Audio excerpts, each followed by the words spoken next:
The inheritance papers sat before me like a ticking bomb, Aunt Rosalind's manicured nail tapping impatiently on the mahogany desk.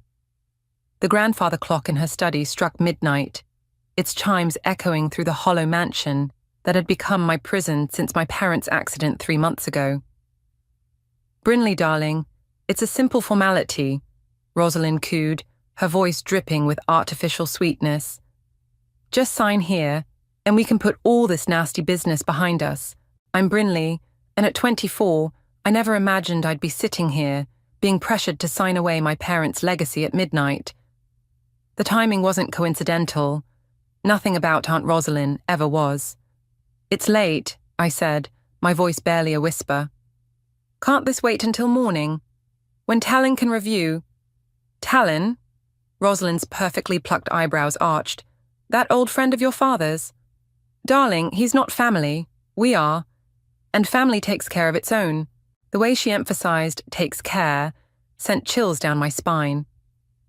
Through the study's window, lightning illuminated the gardens where Mom used to tend her roses. Now they were withering, just like everything else she'd loved. "I just don't understand the rush," I pressed, fighting to keep my voice steady. "Dad always said important decisions shouldn't be made after dark." Rosalind's smile tightened. "Your father, God rest his soul, isn't here anymore. I am, and I'm trying to protect you, to protect all of us." A knock at the door made us both jump. Valeria, my cousin, poked her head in. "Mom, the caterers called about tomorrow's gala." "Not now," Rosalind snapped, then immediately softened. "Sorry, sweetie. Mummy's handling important business with Brinley." Valeria's eyes met mine, a flash of concern crossing her features before she retreated. We'd grown up together, but lately, something felt off about our relationship. Maybe it was the way Rosalind kept parading her around at social events, showing off her successful daughter while I was relegated to the shadows. "Look," Rosalind said, pulling out another document. "I've already arranged everything. The house will be sold, and the proceeds will be managed through my investment firm. You'll receive a monthly allowance." "Allowance?" I stood up so quickly my chair scraped against the hardwood floor. "I'm not a child, Aunt Rosalind. This is my inheritance, which you clearly aren't ready to manage." Her mask slipped for a moment, revealing something ugly underneath. "You're emotional, vulnerable, just like your mother always was." The mention of Mom sparked something in me. I remembered her last words to me. "Trust your instincts, Butterfly. They'll never lead you wrong." "I need time," I said firmly, gathering my courage. "And I want Talent to review these papers." Rosalind's face darkened. "You ungrateful little—" She caught herself, smoothing her designer blouse. "Fine, take them. But remember who's been housing you, feeding you, protecting you from the vultures who'd take advantage of a naive girl like yourself." I grabbed the papers and hurried out, my heart pounding. In the hallway, Valeria was waiting.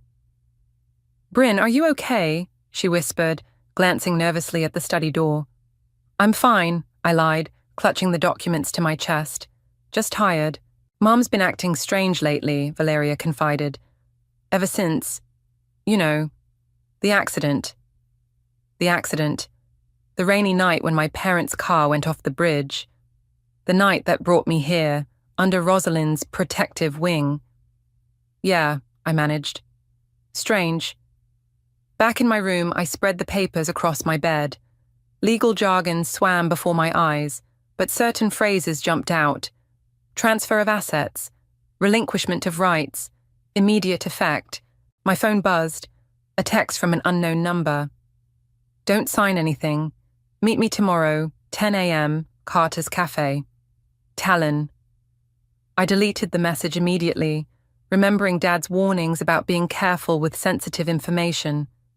Somewhere in this mansion, in this web of manipulation and deceit, there had to be answers. And I was going to find them. Lightning flashed again, illuminating the family photo on my nightstand, Mom, Dad, and me at the beach last summer. Their smiles seemed to hold secrets now, warnings I'd been too blind to see. "I won't let you down," I whispered to their frozen faces. "I promise." A distant roll of thunder answered, and somewhere in the mansion, I heard Rosalind's heels clicking on hardwood, plotting her next move. But for the first time since my parents' death, I felt something other than grief. I felt ready to fight back. Carter's Cafe buzzed with morning activity as I slipped into a corner booth, my hands wrapped around a steaming latte.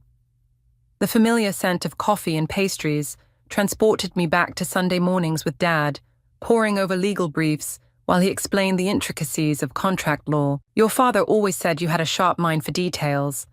A deep voice startled me from my memories.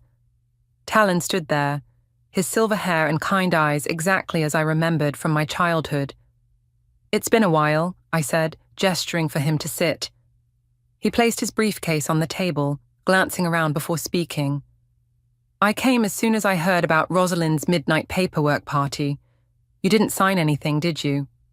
"No, but she's persistent." Talon pulled out a folder, his expression grim. "Your father knew something like this might happen. That's why he made me promise to watch over you if anything happened to him and Iris." My throat tightened at the mention of my parents. "What do you mean, knew this might happen?" 3 weeks before the accident, your father came to my office. He was worried about discrepancies he'd found in Rosalind's investment firm's records. Clients' money vanishing, properties being transferred under suspicious circumstances.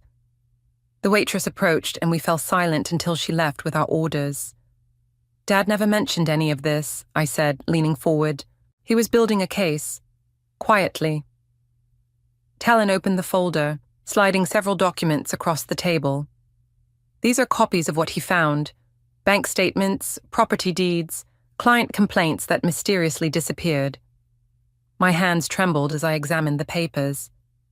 "Some of these properties, they're listed in the documents Rosalind wanted me to sign." "Exactly. She's trying to cover her tracks, using your inheritance as a smokescreen." Talon's voice hardened. "Your father was close to exposing everything when they had their accident," I finished, my coffee turning bitter in my mouth. The implications hit me like a physical blow. "Are you suggesting—" Talon held up his hand. "I'm not suggesting anything. But the timing is concerning." A familiar click of heels made us both freeze. Through the cafe's window, I spotted Valeria walking past, phone pressed to her ear. "We need to be careful," Talon warned, quickly gathering the documents. "Rosalind has eyes everywhere." "What about Valeria?" I asked. "She seems different from her mother." "Trust no one completely right now, but keep watching. Sometimes allies come from unexpected places." He handed me a small USB drive. "Everything's here. Copies of your father's findings, plus what I've gathered since. Keep it safe." "What do I do now?" "Act normal. Let Rosalind think she's winning. There's a family reunion next week, right?" I nodded. "Perfect. Keep your eyes open, but don't let on what you know. And Brinley?" His expression softened. "Your parents would be proud of you." Standing up to Rosalind took courage. As Talon left, I sat there, memories flooding back. Dad in his study, teaching me to read between the lines of contracts. Mom always saying, "The truth has a way of rising to the surface like cream in coffee."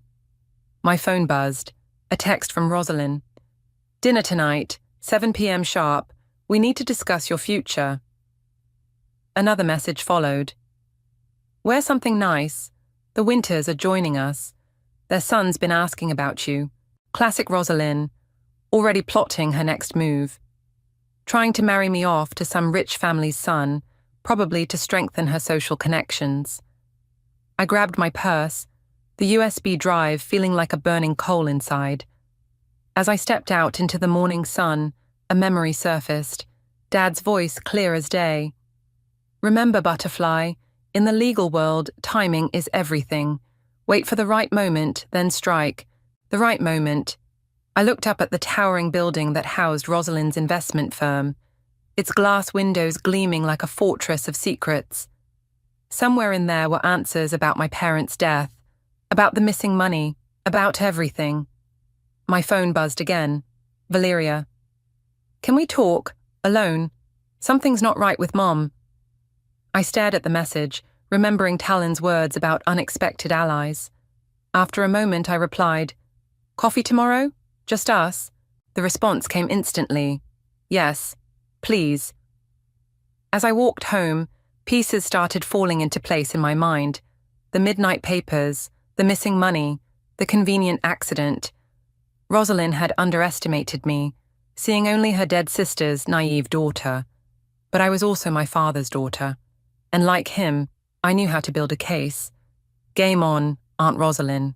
The annual family reunion transformed Rosalind's mansion into a buzzing hive of expensive perfumes and fake laughter. I stood in the corner of the grand ballroom, watching her work the crowd like a master conductor, Valeria trailing in her wake. And of course, we're so blessed to have Valeria following in my footsteps, Rosalind announced to a cluster of relatives. The youngest executive vice president in our firm's history. I sipped my champagne, noting how Valeria's smile didn't reach her eyes. Our coffee meeting yesterday had been enlightening, to say the least. "Did you know?" Aunt Margaret sidled up to me, her voice dropping to a conspiratorial whisper. "About the Winters boy. I hear Rosalind's arranging—" "Brinley, darling," Rosalind's voice cut through the chatter. "Come here, sweetheart. Everyone's been asking about you." I plastered on my best smile and approached the group. Rosalind's arm snaked around my shoulders, her grip just tight enough to be threatening. "Poor dear," she cooed to the assembled relatives. "She's been so lost since Iris and James passed. Thank goodness she has family to lean on." "How generous of you to take her in," someone murmured. "Family first, always," Rosalind beamed. "In fact, we're finalizing some paperwork to ensure Brinley's future is secure. Aren't we, dear?" Before I could respond, Valeria spoke up. "Mum, can I talk to you? About the Morrison account?" "Not now, sweetie." "It's urgent," Valeria insisted, catching my eye briefly. "The numbers aren't adding up." Rosalind's perfectly maintained facade cracked for a split second. "Excuse us," she said, steering Valeria away. I followed discreetly, positioning myself behind a massive floral arrangement near Rosalind's study door, which stood slightly ajar. "What do you mean, numbers aren't adding up?" Rosalind's voice had lost all its sweetness. "The offshore accounts," Valeria said. "The ones you said were for tax purposes. There's millions missing. You've been poking around in confidential files. I'm VP now, remember. I have access to everything." A sharp slap echoed through the crack in the door. My hand flew to my mouth. "Listen carefully," Rosalind hissed. "You will not mention this again, to anyone, understood? Mom, what have you done?"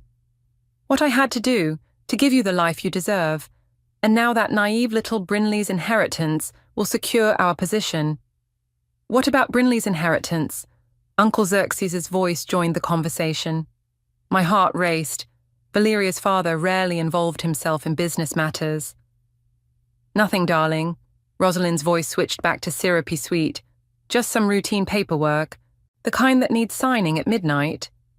Valeria's voice was stronger now. "The kind that transfers everything to your control." Silence fell. I held my breath.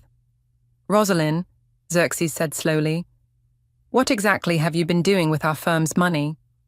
"Our firm?" Rosalind laughed coldly. "I built this empire while you played golf and attended charity galas. Everything I've done has been for this family's future." "By stealing from your dead sister's daughter," Valeria's voice cracked. Another slap. Then footsteps approaching the door. I barely managed to duck behind a curtain as Valeria burst out, tears streaming down her face. She ran straight past me, up the grand staircase.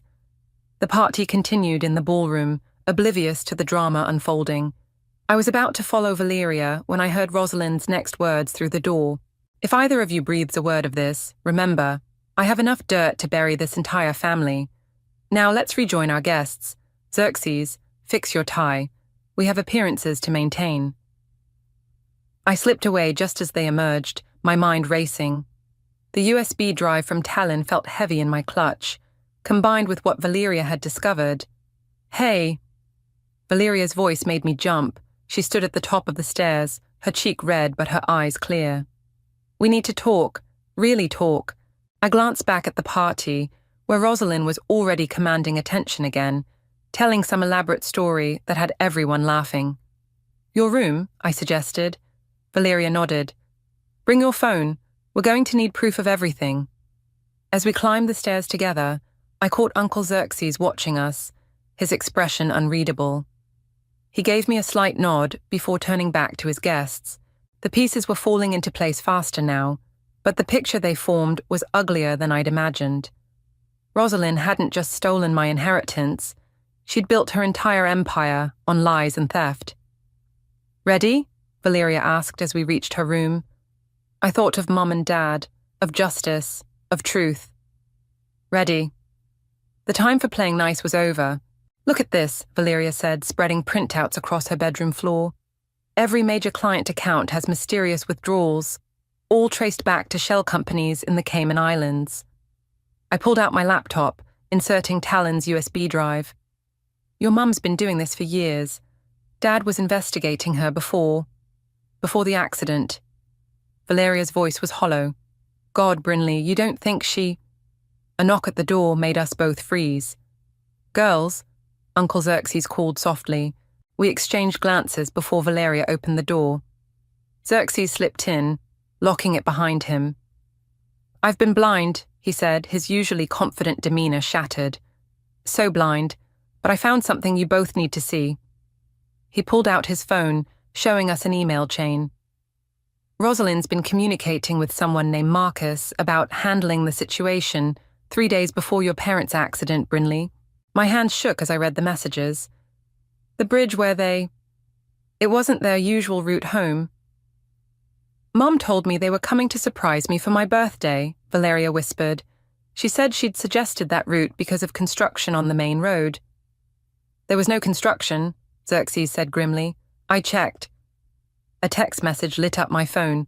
"Where are you? The Winters are asking for you. Come down now. Ah. She's trying to marry me off to secure another alliance," I explained to their questioning looks. "Classic Mom," Valeria scoffed. "She did the same thing to my last boyfriend when she discovered his family wasn't wealthy enough." "We need Talon," I decided, dialing his number. He answered on the first ring. "I've been expecting your call," he said. "I'm guessing you found more evidence." "More than we imagined. Can you meet us?" "My office, 1 hour. Bring everything." Xerxes stood up. "I'll create a distraction so you can slip out, but be careful. Your mother has eyes everywhere." "She's not my mother," Valeria said firmly. "Not anymore." We gathered the documents, storing digital copies in multiple secure locations. As we crept down the back stairs, we heard Xerxes' booming voice from the ballroom. "Ladies and gentlemen, a toast to my beautiful wife's success." The crowd cheered, giving us our opening. We were almost to the door when, going somewhere, Rosalind stood in the shadows, her eyes glittering dangerously. "Just getting some air," Valeria said smoothly. "The party's a bit overwhelming." "With all those documents?" Rosalind stepped closer. "Hand them over, now." "No." My voice was stronger than I felt. "Everything I've done has been for this family," Rosalind hissed. "You ungrateful little—" "Was killing my parents for the family too?" The words hung in the air like smoke. Rosalind's face went white. "You don't know what you're talking about," she whispered. "Marcus does," Valeria cut in. "Should we ask him about the bridge?" For the first time, I saw real fear in Rosalind's eyes. She lunged for the documents, but I was faster, shoving them into my bag and backing away. "You're making a mistake," she warned. "Both of you." "The only mistake was trusting you," I replied. Footsteps approached.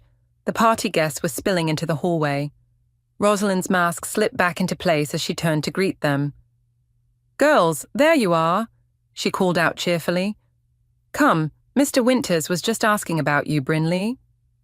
We used the crowd's presence to slip away, rushing to my car.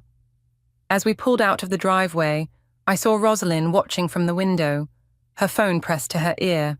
"She's calling someone," Valeria said, checking her rearview mirror constantly. "We need to hurry." Traffic lights flew by as we raced to Talon's office. My phone buzzed repeatedly, messages from Rosalind, each more threatening than the last. "She's desperate," Valeria observed. She knows we have enough to destroy her. Look out! I shouted as a black SUV swerved toward us. Valeria jerked the wheel, barely avoiding collision. The SUV fell back, but stayed on our tail. Call Talon, I said, gripping my seat. Tell him we're being followed. Valeria made the call, while I watched the SUV weaving through traffic behind us. He says to go straight to the police station instead. He'll meet us there with a detective he trusts. I thought of the USB drive, the documents, the emails about Marcus, about Mum and Dad's accident that was no accident at all. Okay, I agreed. It's time everyone knows the truth about Rosalind. The SUV was still following as we changed course for the police station. My phone buzzed one final time. A message from Xerxes. Be safe. I'm handling things here. Get justice. Justice. The word felt like a promise. The fluorescent lights of the police station buzzed overhead as Detective Rivera studied the evidence spread across her desk. Talon stood beside me, while Valeria paced nervously. This is extensive, Rivera said, examining the USB drive's contents on her computer. Financial fraud, embezzlement, and now possible involvement in a homicide. 2 homicides, I corrected. My parents. The detective's phone rang. Rivera. Her expression darkened. I see, keep me posted. She hung up, fixing us with a serious look. That SUV that followed you, found abandoned 3 blocks from here, registered to a Marcus Thompson. Marcus? Valeria stopped pacing. The same Marcus from the emails? Former police officer turned private investigator, Rivera explained, known for handling delicate matters for wealthy clients. My phone lit up, Xerxes calling. I put it on speaker. Rosalind's gone ballistic, he reported. She's in her study, shredding documents. I managed to photograph some before she started, sending them now. Forward them directly to me, Rivera instructed, rattling off her email. A commotion outside the office drew our attention. Through the glass walls, we saw Rosalind striding toward us, flanked by 2 men in expensive suits. Her lawyers, Talon muttered. Rivera stood. Let me handle this. Rosalind burst in, her perfect composure cracking at the edges. I demand to speak with my daughter and niece, alone. That's not happening, Rivera said firmly. Mrs. Fox, I'm Detective Rivera. We have some questions about your investment firm's activities. Whatever these confused children have told you. Mum, stop. Valeria's voice cut through the tension. I saw the accounts. I saw everything. You saw what you were meant to see, Rosalind snapped. Everything I did was legal. Was having Marcus tamper with my parents' car legal? I stepped forward, anger burning through my fear. Was stealing my inheritance legal? The lawyers exchanged worried glances. Mrs. Fox, one began, perhaps we should— Shut up. Rosalind's composure shattered completely. You ungrateful little brats. I gave you everything. Status, opportunities, a future. You gave us lies, Valeria shot back. You built your empire on fraud and murder. Murder? Rosalind laughed hysterically. Prove it. Prove any of it. Already done, Rivera interrupted, turning her computer screen. Mr. Thompson is being very cooperative. Seems he doesn't fancy taking the fall alone. The color drained from Rosalind's face. Marcus wouldn't. He already has, Rivera said. We picked him up 20 minutes ago. Want to hear his statement? One of the lawyers touched Rosalind's arm. Don't say another word. But Rosalind was unraveling. They were going to ruin everything, she shrieked, pointing at me. Your father and his self-righteous investigation. They had to be stopped. The room fell silent. Even the lawyers stepped back. Mrs. Fox, Rivera said quietly, you have the right to remain silent. You think this ends here? Rosalind's eyes were wild as officers approached with handcuffs. I still have friends, powerful friends. Not anymore, Xerxes appeared in the doorway. The board has voted. You're out, Rosalind. The SEC has been notified. You, she whispered. You betrayed me too. You betrayed yourself, he replied sadly. And our daughter, and Brinley, and this entire family. As the officers led Rosalind away, her threats echoing down the hallway. I felt a weight lift from my shoulders. Valeria collapsed into a chair, tears streaming down her face. "What happens now?" she asked nobody in particular. "Now," Talon said, placing a hand on my shoulder, "we start setting things right. The firm, the accounts, Brinley's inheritance, everything." Rivera nodded. "We'll need statements from all of you. This case will take time to untangle completely. I want to help." Valeria stood up, wiping her eyes. "I know where Mom hid everything, every account, every shell company." "I'll handle the legal reconstruction," Talon added, "just like your father would have wanted, Brinley." My phone buzzed one last time. A text from an unknown number. "You'll regret this. R." I deleted it without a second thought. "Detective," I said, "there's something else you should know about the night of my parents' accident." As I began to speak, I felt Mom and Dad's presence stronger than ever. Finally, after all this time, the truth was coming to light. Xerxes wrapped an arm around Valeria, who was still shaking. "We'll get through this," he promised. "As a real family this time." Outside the police station, dawn was breaking. A new day, a new beginning, and finally, justice was within reach. 2 weeks after Rosalind's arrest, the mansion buzzed with a different kind of energy. The annual shareholders' meeting had been transformed into a reckoning. "Everyone's here," Valeria reported, peeking through the study door. "Board members, major investors, even the press." I straightened my blazer, Mom's blazer, the one she wore to important meetings. "Ready?" "Born ready," she smiled grimly. "Dad's keeping them occupied with drinks. Talon's got the presentation set up." We walked into the grand hall together, heads held high. Faces turned toward us, some curious, some hostile, some afraid. These people had trusted Rosalind with their money, their futures. "Ladies and gentlemen," Talon's voice commanded attention from the podium. "Please welcome Brinley, rightful heir to the firm, and Valeria, our acting CEO." Whispers rippled through the crowd as we took our places. A screen lowered behind us, ready for the presentation that would change everything. "Before we begin," I said, my voice steady, "I want to thank you all for coming. What you're about to learn isn't easy, but you deserve the truth." The lights dimmed. The first slide appeared, a photograph of my parents. 3 months ago, my parents died in what appeared to be a tragic accident. Today, we know different.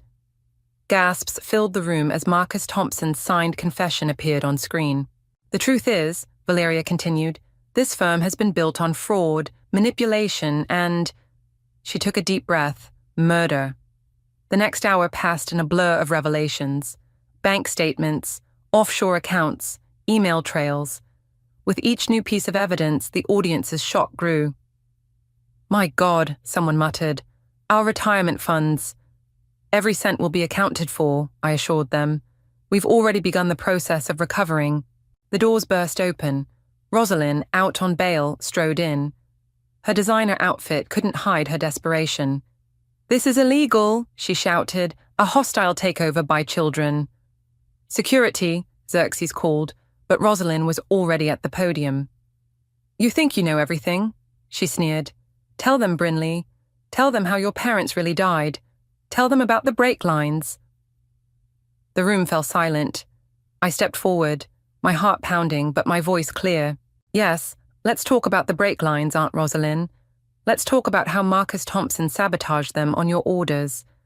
Let's talk about how you directed my parents to take that specific route home." "Lies," she screamed, but her eyes darted nervously. "We have the proof," Valeria said, clicking to the next slide. Security footage appeared, showing Rosalind meeting Marcus in a parking garage 3 days before the accident. "That proves nothing." Rosalind turned to the crowd. "Everything I did was for this company, for our future." "Mrs. Fox," a board member stood up, "are you confessing to embezzlement?" "I'm confessing to having vision," she spat, "to building something great while the rest of you—" "That's enough." Detective Rivera emerged from the back of the room. "Mrs. Fox, you're in violation of your bail conditions by being here." 2 officers approached, But Rosalind wasn't finished. "You ungrateful little witch," she hissed at me. "Your mother was just the same, self-righteous, thinking she was better than everyone else. She deserved what she got." The room erupted in chaos. As the officers led Rosalind away, her final scream echoed, "I built this. It's mine." "No," I said quietly, though she was already gone. "It was never yours." Talon took the podium. "Ladies and gentlemen, please remain calm. We have a detailed recovery plan to present." The next hour was all business. Valeria outlined the restructuring. I explained the compensation process. Xerxes handled the legal questions. By the end, most of the shareholders were nodding in approval. "We can't undo what's been done," I concluded, "but we can move forward with honesty and integrity. The way my parents would have wanted." The applause was hesitant at first, then grew stronger. People approached with handshakes, condolences, support. "Your parents would be proud," an elderly board member said, squeezing my hand. "Both of you girls, taking on this mess, making it right." Later, as the crowd thinned, Valeria found me by the window. "Look what I found in Mum's desk," she said, holding out a photograph. Mum and Rosalind as teenagers, arms around each other, smiling. "What happened to her?" I wondered aloud. "Greed," Talon answered, joining us. "It corrupts everything it touches." "Not everything," Valeria said firmly. "Not us." Through the window, we watched Rosalind's car disappear into the night, police lights flashing behind it. "Ready for tomorrow?" Talon asked. "The trial won't be easy." I touched Mum's blazer, feeling stronger. "We're ready for anything." The truth was finally out. But this was just the beginning. The courthouse steps were crowded with reporters as we made our way inside. Camera flashes exploded around us, voices calling out questions. "Miss Brinley, how does it feel facing your aunt in court?" "Valeria, any comment on your mother's mental state?" "Mr. Xerxes, will you testify against your wife?" Detective Rivera cleared a path through the chaos. Inside, the marble halls echoed with our footsteps as we approached courtroom 3. "Remember," Talon advised, adjusting his tie. "Stick to the facts. Don't let her provoke you." The courtroom doors opened, and there she was. Rosalind, in a conservative navy suit, her hair perfectly styled despite 3 weeks in custody. She turned, her eyes meeting mine with a snake-like smile. "All rise," the bailiff called as Judge Martinez entered. The prosecution's opening statement was devastating. Bank records, witness testimonies. Marcus Thompson's full confession played on screens throughout the courtroom. The defendant didn't just steal money, the prosecutor said. She stole lives, James and Iris's lives, their daughter's future, her own daughter's trust. Rosalind's lawyer tried to paint her as a misunderstood businesswoman, a loving aunt who only wanted to protect her family's interests. Then it was my turn to testify. "Please state your name for the record." "Brinley," I said clearly into the microphone. "Can you tell us about the night of December 12th? I described the midnight meeting, the pressure to sign away my inheritance." From the defendant's table, Rosalind shook her head sadly, playing the concerned aunt. "And when did you first suspect your aunt's involvement in your parents' death?" "Objection," Rosalind's lawyer stood. "Speculation." "Overruled," Judge Martinez said. "Continue." I pulled out Mom's old diary. When I found this, my mother had been documenting discrepancies in the firm's accounts. The last entry was the day before she died. Rosalind's facade cracked slightly. The prosecution presented the diary as evidence. "Your Honor, note the final entry. Meeting R tomorrow. She needs to explain the missing Miller funds." Next came Marcus Thompson. He looked smaller in his orange jumpsuit, defeated. "Mrs. Fox contacted me 3 days before the accident," he testified. "Said she needed a problem handled permanently." "And what did that mean to you?" "She wanted James and Iris eliminated, said they were threatening everything she'd built." Rosalind exploded. "Liar! You acted alone." "Mrs. Fox," Judge Martinez warned, "control yourself." But Rosalind was standing now, pointing at me. You think you've won? You're nothing, just like your mother, weak, pathetic. Counselor, control your client. Mum, stop. Valeria's voice cut through the chaos. She stood, tears streaming down her face. Just stop. The courtroom fell silent. Tell the truth, Valeria pleaded. For once in your life, just tell the truth. Something in Rosalind's expression changed. She looked at her daughter, then at me, then at the photograph of my parents displayed on the evidence screen. The truth? She laughed bitterly. The truth is, your precious Aunt Iris was going to ruin everything. She found the discrepancies, threatened to go public. I couldn't let that happen. Her lawyer tried to stop her, but Rosalind shoved him away. Yes, I called Marcus. Yes, I had the brakes tampered with. And yes, she turned to me, eyes blazing. I watched them drive away that night, knowing they'd never make it home, because nobody threatens what's mine. Nobody. The courtroom erupted. Judge Martinez banged his gavel repeatedly. Rosalind's lawyer looked ready to faint. Order! Order in the court! Through the chaos, Rosalind and I locked eyes. For the first time, I saw her clearly, not as my powerful, intimidating aunt, but as a desperate, broken woman who destroyed everything she claimed to love. Your Honor, the prosecutor stood. The state requests an immediate revocation of bail. Granted. Officers, take the defendant into custody. As they led Rosalind away, she called out one last time. I did it for you, Valeria. Everything was for you. Valeria turned away, burying her face in her father's shoulder. The judge called a recess, but we all knew it was over. Rosalind's confession had sealed her fate. Outside the courtroom, reporters swarmed again, but Detective Rivera and her team held them back. It's really over, I whispered. Talon squeezed my shoulder. Your parents got justice today. What happens now? Valeria asked, wiping her eyes. Now, I said, taking her hand, we rebuild. The right way. As we left the courthouse, the setting sun painted the sky in shades of orange and pink. Somewhere, I felt Mom and Dad watching, finally at peace. The truth had won. Justice had prevailed. But the cost had been devastating for us all. The morning sun streamed through Mom's rose garden, now restored to its former glory.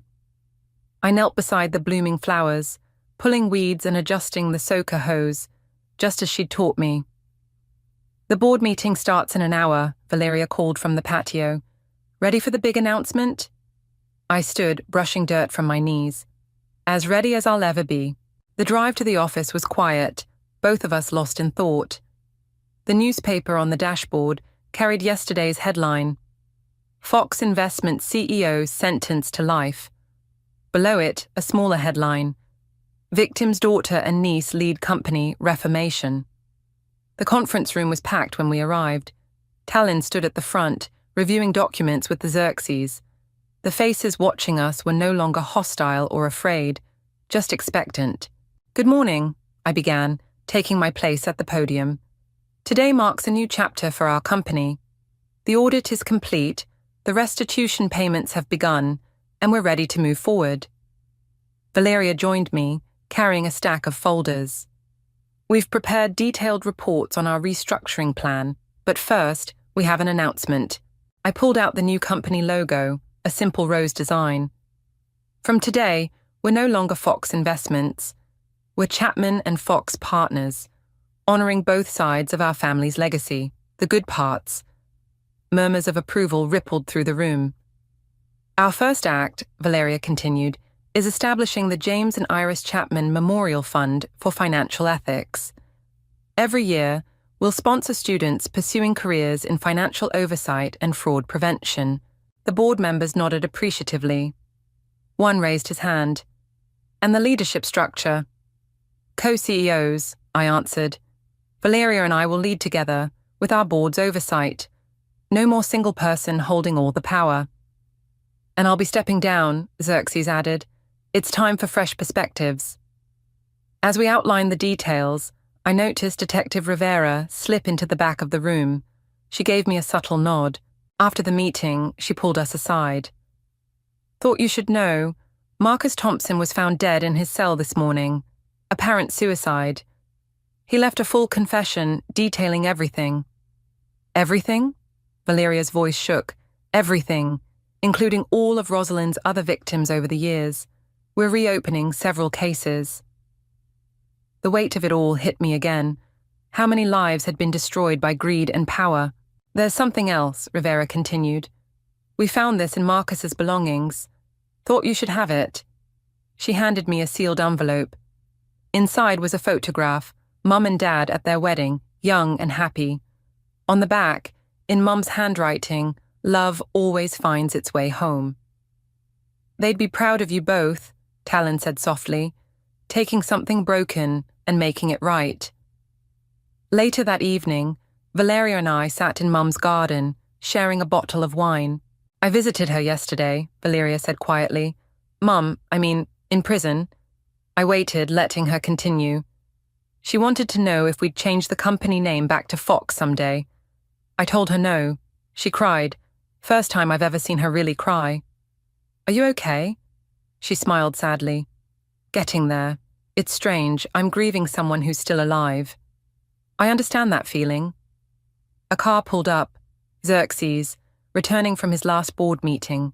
He joined us in the garden, loosening his tie. The roses look beautiful, he observed, just like Iris used to grow them. I had good teachers, I said, touching a velvet petal. Both of them. To new beginnings, Valeria raised her glass. And to remembering, I added. And to doing better, Xerxes finished. As the sun set, I thought about Mom's words on the photograph. Love does find its way home, sometimes through unexpected paths, through pain and truth and justice. My phone buzzed, a message from Talon. Your father's old clients are returning. They trust the Chapman name again. I showed the message to Valeria. She squeezed my hand. We did it. No, I corrected her. We're doing it. Every day, every decision, every client we help, we're choosing a different path than she did. A cool breeze carried the scent of roses, and somewhere in the gathering dusk, I felt Mom and Dad's presence. Not as ghosts of the past, but as guides for the future. The garden lights came on automatically, illuminating the path ahead.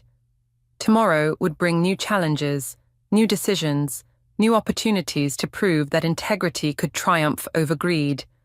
But tonight, in this moment, surrounded by family, both lost and found, I was finally home.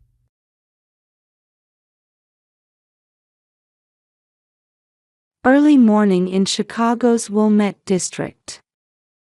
A Tesla Model Y glides silently down a tree-lined street where autumn leaves have begun to turn. Behind the wheel is Elizabeth Miller, a real estate agent dressed in a navy J.Crew pantsuit, ready to start another long day. Josh, don't forget your lunch, she calls to her 8-year-old son, absorbed in his handheld game in the back seat. Josh holds up his blue lunchbox with a beaming smile. Don't worry. I can't wait for your homemade sandwich, Mom. It's peanut butter and jelly today.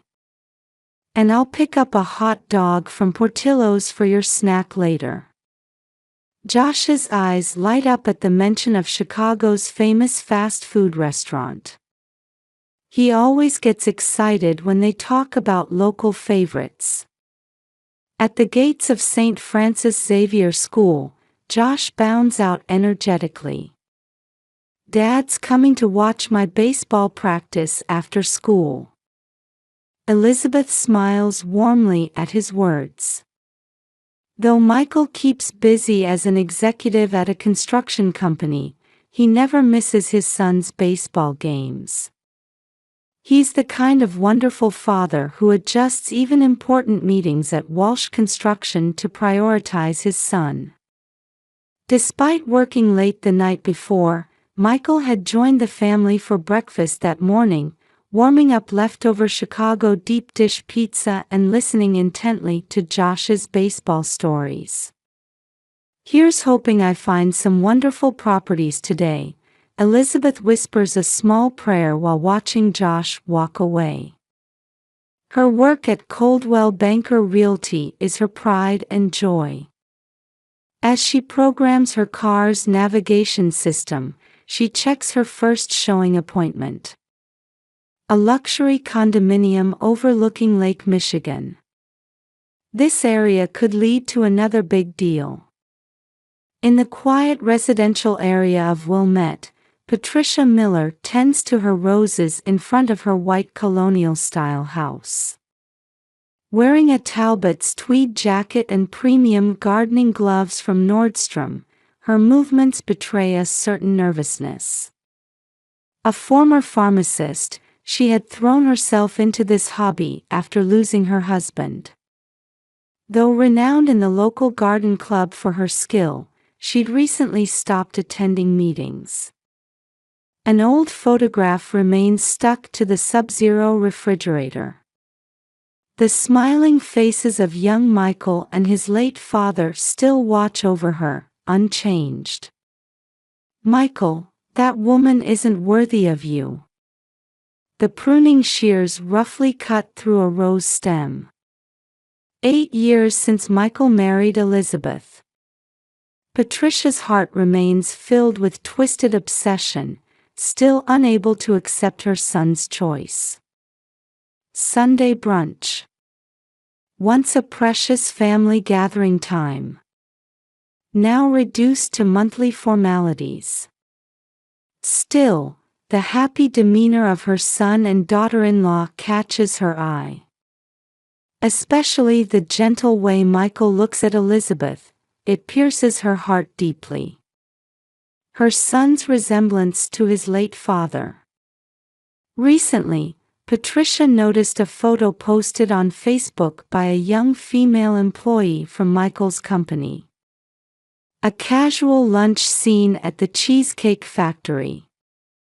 The male figure partially visible at the edge of the photo was unmistakably. "I'm sure she's having an affair." Groundless suspicions eat away at Patricia's mind. Her criticism of Elizabeth evolved from work and parenting methods to outright character assassination.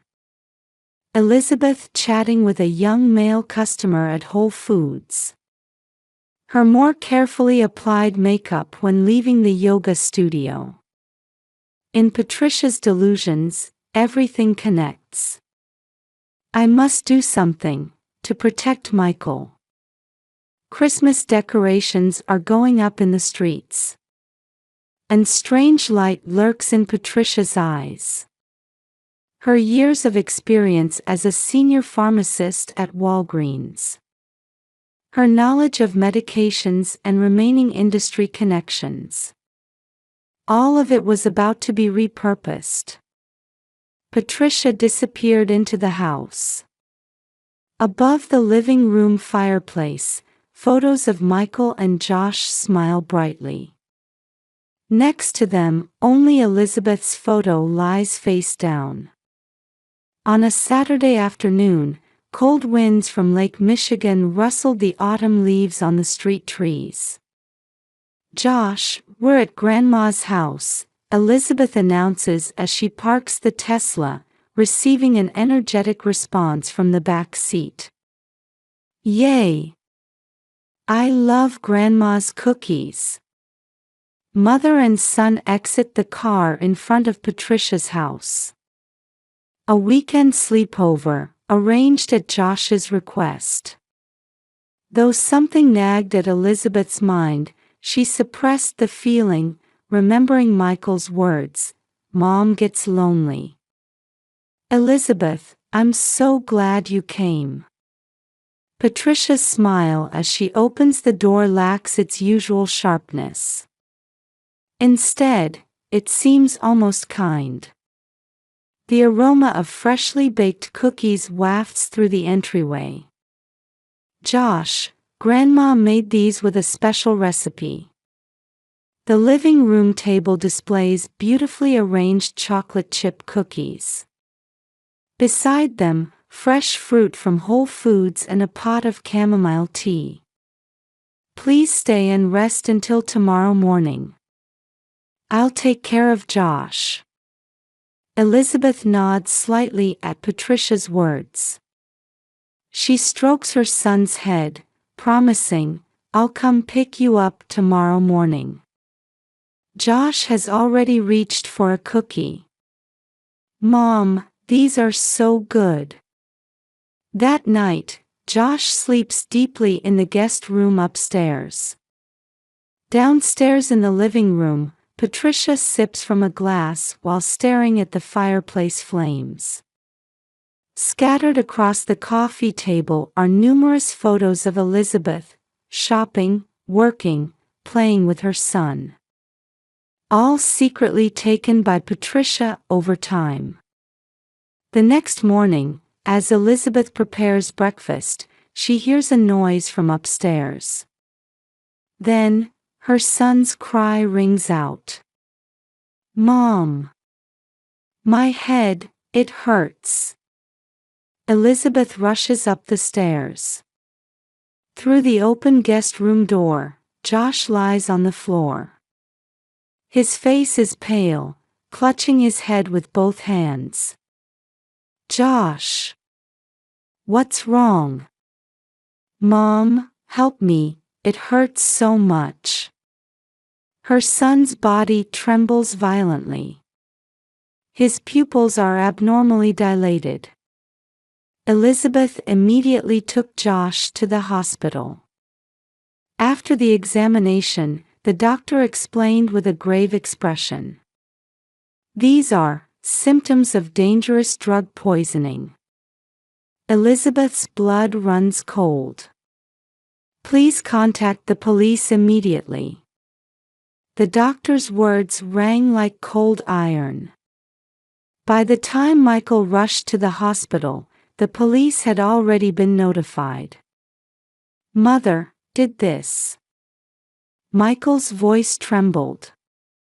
When they visited Patricia's house with the police, it was already empty. In the living room, piles of scattered photographs. Among them, evidence of constant surveillance of Elizabeth. And a notebook filled with words of hatred. On the carpet before the fireplace, a still warm coffee cup remained. The drug test results are in. The report handed over by the police officer listed specialized pharmaceuticals only available through Walgreens. Michael picked up the notebook. The dates went back several months. The obsession with Elizabeth had been going on for a long time. From the ashes in the room's fireplace, they find a single photograph, Elizabeth and Michael's wedding picture. At Chicago Police Headquarters, detectives gathered new evidence. Patricia Miller, 65. Former senior pharmacist at Walgreens. The suspect's photo is pinned to the whiteboard, surrounded by related information. Detective Tom Riley, with 20 years of experience, had never seen such a calculated domestic crime. A young detective's report listed shocking discoveries. Chemicals found in the basement. Many contained dangerous ingredients not handled by ordinary pharmacies. We also found records of transactions on the dark web. Patricia's computer contained traces of encrypted transactions. She had used her pharmacist knowledge to obtain drugs through illegal channels. In a hospital room, Elizabeth listened to the doctor's explanation.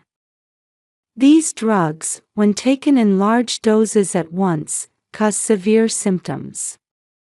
However, when administered in small amounts continuously, the doctor's words send chills down Elizabeth's spine. They accumulate in the body gradually, suddenly manifesting as symptoms at a certain point.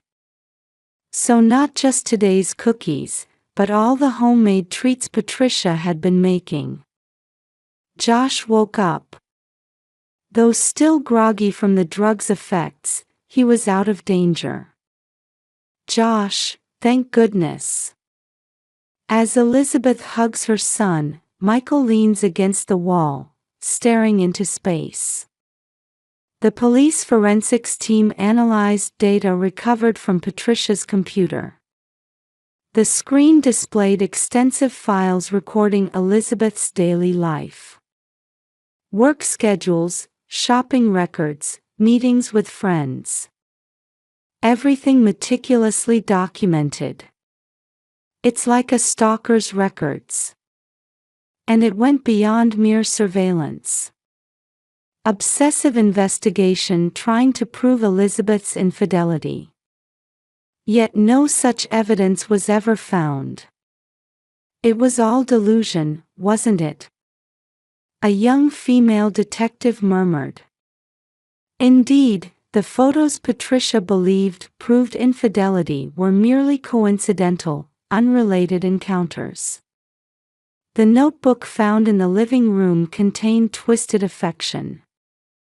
I must make that woman who stole my son pay.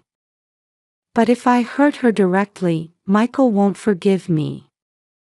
So I'll use the child. Use my grandson to hurt that woman.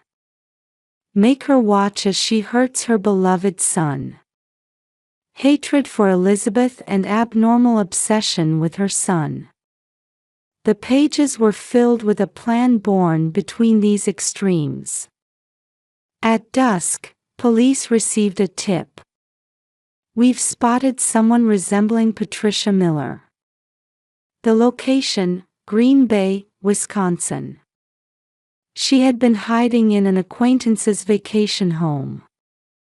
Upon arrest, Patricia was surprisingly calm. I did nothing wrong. I was just trying to protect my son. But in her eyes lurked madness, already disconnected from reality. In the police station interrogation room, Patricia began speaking matter-of-factly. Elizabeth just pretends to be perfect. I know. Her pretense of being dedicated to work, acting like a mother, it's all an act. She must have seduced my precious Michael. The detectives methodically record her statement. The content was a twisted tale where delusion and reality intertwined. Every Sunday at brunch, she wears that knowing smile. Surely after meeting someone. I know everything. That's why. Next door to the interrogation room, Michael watched on the monitor. No trace remained of his former mother. Based on the statements so far, the planned drug administration is clear. Michael nodded silently at the detective's words. And more seriously, Patricia's notebook contained plans for after this incident. Multiple conspiracies to corner Elizabeth. If found fully competent, she faces at least 15 years in prison. Michael's expression contorts in pain.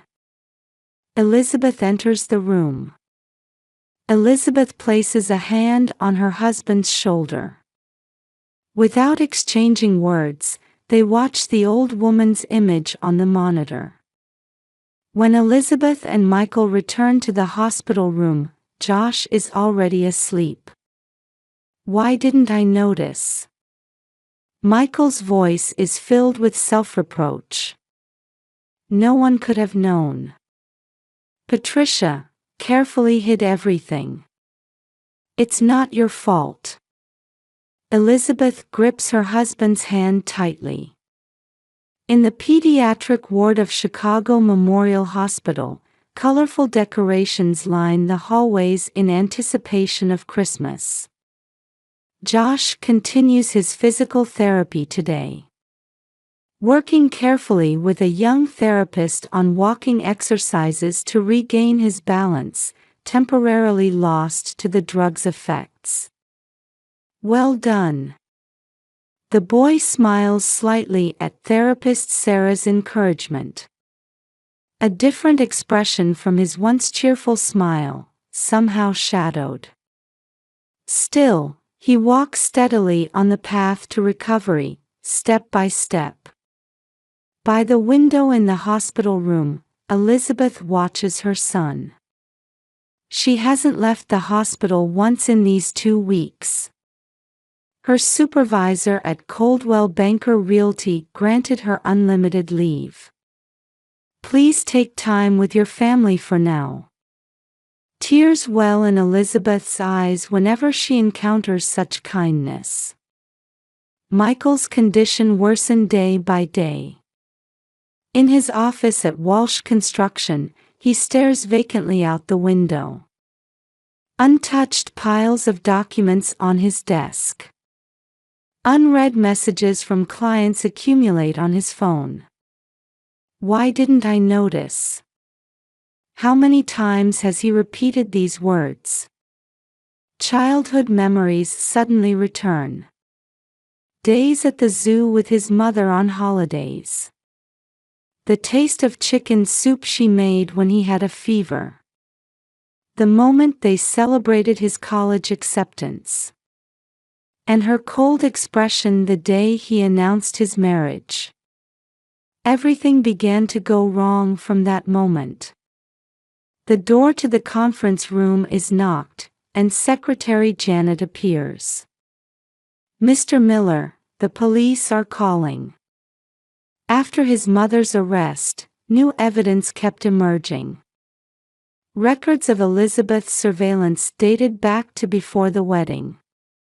For years, his mother had been monitoring her son's life. Looking for evidence of an affair. Michael chokes back a sob at the detective's report. All suspicions of his wife were products of his mother's delusions. The man in the social media photo was a client's technician. The person she was talking to was just a real estate customer. Why, mother? Michael repeats the unanswerable question. Evening in the hospital room. Elizabeth helps her son prepare for bed. Mom, will Grandma never come back? The innocent question grips her heart. Josh, Grandma is taking a break for a while. Because I was bad? No. Elizabeth hugs her son tightly. Warm tears roll down her cheeks. Josh did nothing wrong. It's no one's fault. The small body trembles in his mother's arms. Just then, the hospital room door opens and Michael returns. In his hands, a bag from Portillo's hot dogs, Josh's favorite. For the first time in a while, Josh's expression brightens. As the three share the meal, Michael shares his decision. The trial starts next week. I'll have my final meeting with Mother. Elizabeth takes her husband's hand. I'll go with you. Cook County Courthouse. Patricia Miller appears in the solemn courtroom. Dressed in an orange prison uniform, she bears no resemblance to the former dignified pharmacist. A heavy atmosphere hangs over the courtroom. The prosecution presents extensive evidence. Drug procurement routes, administration records, surveillance evidence. And notebooks filled with twisted hatred for Elizabeth. The defense argues Patricia's mental state. But expert diagnosis is clear. The defendant is found fully competent. Michael takes the witness stand. Taking a deep breath, he looks at his mother. Mother, you are no longer my mother. The courtroom falls silent. You are a criminal who endangered my wife and son. never appear before us again. Patricia's expression contorts. Michael. I was just trying to protect you from that woman. The courtroom erupts in chaos. The judge's gavel rings out. Patricia continues shouting hysterically. I was right. That woman stole you. My precious son. She continues spewing mad words while restrained by guards. Her figure no longer that of a proud upper-class mother, but a pathetic old woman possessed by twisted obsession. Leaving the courtroom, Michael didn't speak a word. Elizabeth supported her husband's arm as they walked with heavy steps. A week after moving. No one can find us here. Elizabeth murmurs, sitting on their new sofa. A quiet residential area away from Lake Michigan. A new place to start everything fresh. Michael nodded silently. In the study, documents to legally sever ties with his birth mother awaited his signature. Dad, the park here is huge. Josh, gradually adjusting to the new environment. His voice brings small smiles to his parents' faces. Outside the window, heavy snow dances. White crystals gently cover the scars of the past. A new family photo adorns the table. A small but certain bond of just the three of them. We'll always be together. Michael nods quietly at Elizabeth's words. Pure white snow continues to fall like new life. 1 year later, spring. Morning begins at the Miller home in Chicago's new suburbs. Josh, looking forward to today's game. Elizabeth calls out while ironing her son's baseball uniform. The effects of the drug incident completely gone, Josh has returned to being his former energetic self. His performance in Little League is remarkable, expected to be the team's ace pitcher. The family of three always attends weekend games together. That's become an important promise in their new life. Elizabeth, I made coffee. Michael offers a Starbucks mug. The change in her husband, no longer solely focused on work but treasuring family time, is obvious to everyone. In the women's wing of Cook County Jail. Under cold fluorescent lights in the visiting room, Patricia Miller stares into space alone. 1 year has passed since her 15-year prison sentence. Yet her heart shows no sign of remorse. She continues spewing hatred for Elizabeth daily. I've checked the visitor list. Patricia briefly turns hopeful eyes at the guard's words. But her son's name isn't there. Michael has never requested a visit. An old photograph hangs on her cell wall. Young Michael's smiling face. Now her only comfort. If only that woman hadn't. Other inmates call the old woman who repeats the same words daily, the demon who hurt her own family, completely isolating her. No care packages, just one old photo of her son among her possessions. She stares at the photo daily muttering, if only that woman hadn't, but gradually even her son's face in the photo fades from memory. One day, a guard brings an envelope. A letter from your son. For a moment, Patricia's eyes light up. However, upon opening it, she finds only legal notification of familial severance. Days of realizing how her madness destroyed everything, in complete solitude. This is Patricia Miller's new reality. One Sunday. Where should we go today? Josh energetically answers Michael's question. The Shed Aquarium. Sunday family outings have become a new tradition. Not just formal brunches like before, but real quality family time. Elizabeth brings breakfast from the kitchen, made with fresh ingredients from Whole Foods. 3 place settings warmly arranged on the table. Let's eat. Their voices blend together. Outside the window, spring sunlight illuminates fresh greenery. Michael's phone rings. Though it's about an important Walsh construction project, he immediately declines the call. Sundays are family days.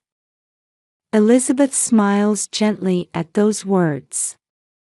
The events from a year ago certainly left deep scars.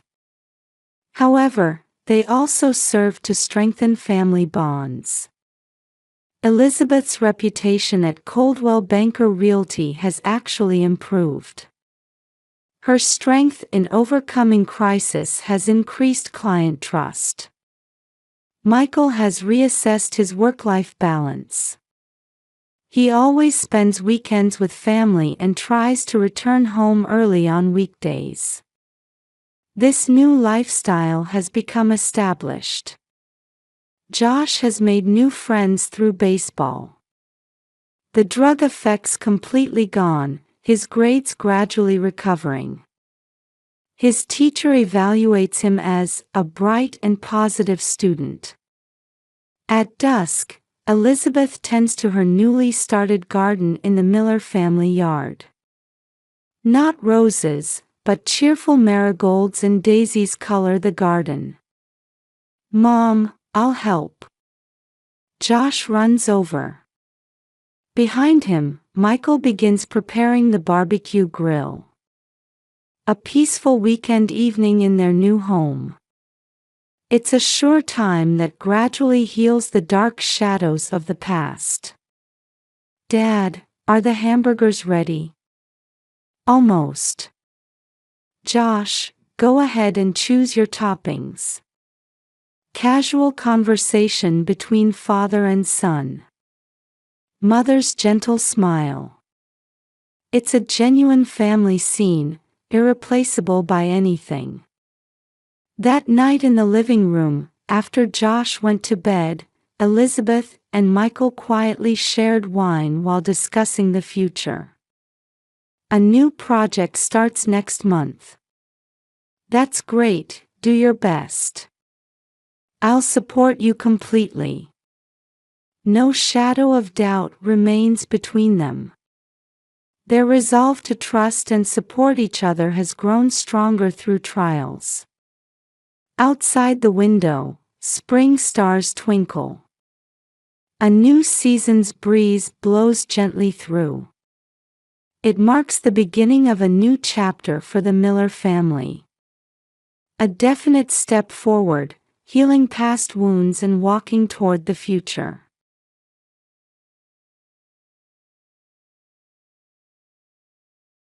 On a pleasant spring day in April, I was reviewing plans for a new special exhibition in my office at the Boston Museum of Fine Arts.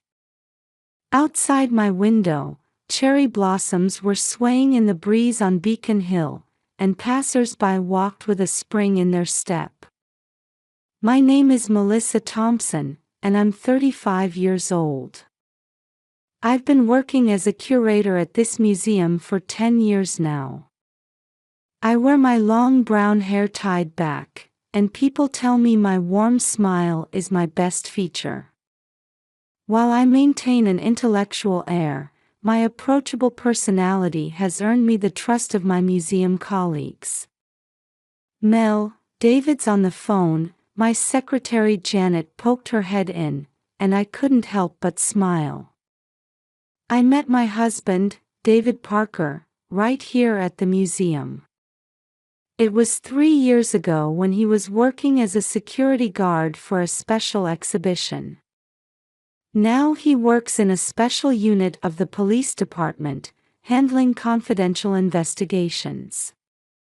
I rarely see him in uniform, which he explained is due to the confidential nature of his investigations. My husband cuts a fine figure in his navy suit, and everyone considers him a fine young man. We've been married for 3 years and live in a new house in the Boston suburbs.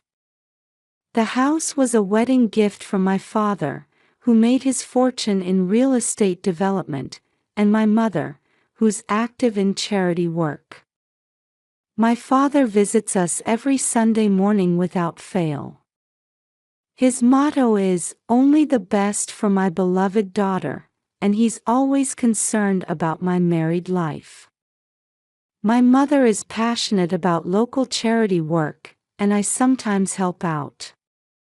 The social connections my parents have built have been a tremendous help in my current work. I spend my weekdays immersed in museum work and weekends attending social events with my husband. That's how I spend my fulfilling days.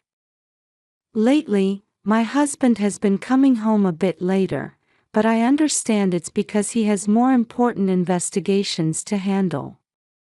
Sometimes my mother worries about me, asking, "Are you doing all right?" But that's just parental concern. Even on holidays, my husband responds immediately to emergency calls and stays informed about the details of cases reported on TV. I'm impressed by his dedication to his work. If I had to describe our marriage in one word, it would be trust. "It's my job to protect you," he says with a gentle smile while showing his police badge. That smile always melts my heart. Sometimes he talks about work, mentioning the names of real police officers, and I can feel his pride and sense of responsibility for his job. With support from my parents and my own income, we have no financial worries. We always do our Sunday brunch shopping at Whole Foods, enjoy weekend shopping at the Prudential Center, and share dinners at Atlantic Fish Company, where he whispers, "Your smile is what drives me." Every morning, I make sure to get coffee at Dunkin', and it's part of my routine to work up a sweat at the neighborhood tennis club. At the weekend farmers market, my husband remembers my preferences perfectly and selects fresh vegetables and fruits. At private club dinner parties, it's not uncommon for others to praise his depth of knowledge. The only thing that concerns me is how my husband's behavior has changed slightly recently. I hear him shuffling papers in the middle of the night, and his emergency call-outs have increased. Sometimes I see him at his computer in the living room late at night. But that must be because his important investigations are reaching a critical phase. Looking down at the misty Boston cityscape that morning, I was filled with anticipation for the new day. I had no way of knowing then that this day would dramatically change my life. That morning, the spring weather was more refreshing than usual. The magnolia flowers in the garden gleamed in the morning sun streaming through the window. My husband had woken up earlier than usual. I watched from bed as he put on his usual navy suit after his shower. "I've got an important case to investigate. I'll head out early," he said, adjusting his tie with unusual restlessness.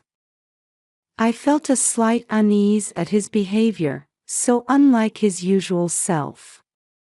But that must have been tension before an important assignment. "Would you like breakfast?" I'll eat at the station. We have a strategy meeting with the team." Saying that, he gave me a soft kiss on my forehead. Unusually, I had taken the day off and planned to focus on writing exhibition proposals at home. In my comfortable home office stands an antique desk, a housewarming gift from my father. The clock struck noon as I was absorbed in work in that peaceful atmosphere. Suddenly, the doorbell rang. The chime seemed to carry an ominous air into the quiet house. A delivery perhaps. Or an unexpected visit from father. Walking to the entrance, I peeked through the window and saw an unfamiliar woman. Though she looked at home in this upscale neighborhood with her refined appearance, there was something unsettling about her demeanor. When I opened the door, there stood a woman who appeared to be in her early 30s. She wore a Chanel suit and carried a Louis Vuitton bag, but her makeup was slightly smeared and her hair disheveled. Her appearance suggested either a long journey or deep emotional disturbance. "Are you David's wife?" Her voice carried obvious contempt. Her eyes looked me up and down as if appraising me. "Yes, I am, and you are." As I asked politely, the woman took a step forward. Her Jimmy Choo heels on the welcome mat echoed like my heartbeat. "I'm Rachel. David's true love." Those words made my mind go blank. It was a shock that rendered meaningless all the refinement and social graces I'd cultivated throughout my life. "What are you saying?" I asked back, desperately trying to control my trembling voice. "Leave him immediately. We're in love." Rachel's eyes were filled with anger. Behind those eyes, I could see a swirling obsession and hatred that I couldn't comprehend. I unconsciously took a step back. "Please leave. What you're saying is, you're just after his money." Her scream echoed through the quiet upscale neighborhood. I had lost even the presence of mind to worry about the neighbors' opinions. "David is mine. Someone like you, a spoiled princess, could never understand his true worth. We met every week. Whenever he said he had an emergency call-out, he was actually on a date with me." Each of her words cut deep into my heart like a knife. It felt like all the memories of our married life were suddenly being stained a different color. I desperately tried to maintain my composure. The crisis management etiquette I had learned as a member of the upper class barely kept me standing. "Please, leave. Otherwise, I'll call the police." "You don't get it, do you? This is your final warning."